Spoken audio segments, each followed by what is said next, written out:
અભય થઈને નિષ્પક્ષતાથી નિરપેક્ષ રીતે વાસ્તવિકતાનો અરીસો રૂપી સચોટ માહિતી લાવતો સત્યની સાથે અભય ટાઈમ્સ।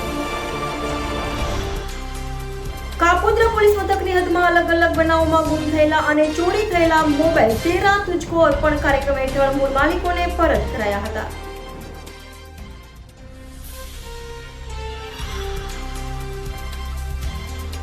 સુરતના કાપોદ્રા પોલીસ દ્વારા 13 તુજકો અર્પણ કાર્યક્રમ યોજાયો હતો, જેમાં કાપોદ્રા વિસ્તારમાં ગુમ થયેલા અથવા ચોરી થયેલ મોબાઈલ શોધી કાઢ્યા બાદ પોલીસે અલગ અલગ 30 જેટલા ગુમ થયેલા અને ચોરી થયેલા મોબાઈલ શોધી કાઢ્યા બાદ 13 તુજકો અર્પણ કાર્યક્રમ હેઠળ મૂળ માલિકોને મોબાઈલ પરત કરતા તેઓએ પોલીસનો આભાર વ્યક્ત કર્યો હતો।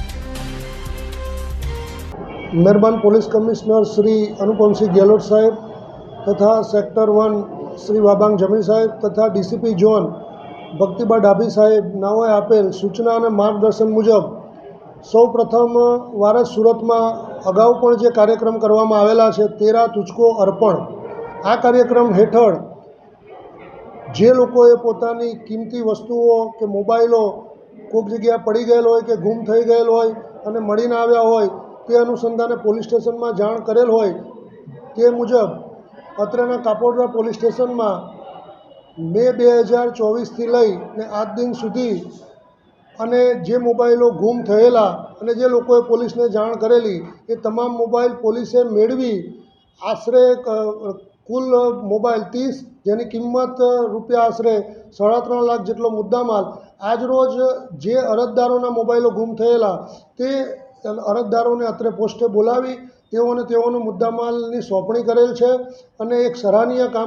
કામગીરી કરેલ છે। આ કામગીરીમાં કાપોદ્રા પોલીસ સ્ટેશનના પોલીસ ઇન્સ્પેક્ટર શ્રી એમ.બી. અવસુરા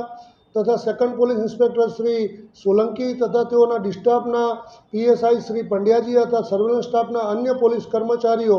અને અન્ય સ્ટાફના માણસોએ ખૂબ સરસ કામગીરી કરી છે અને પ્રજા અને પોલીસ વચ્ચે એક સેતુ બંધાય અને પ્રજા અને પોલીસમાં એક વિશ્વાસ બેસે અને પોલીસ એ પ્રજાનો સાચો મિત્ર છે એ દિશામાં એક સરાહનીય કામગીરી કરેલ છે, જેને હું બિરદાવું છું। જય હિન્દ, જય ભારત, જય જય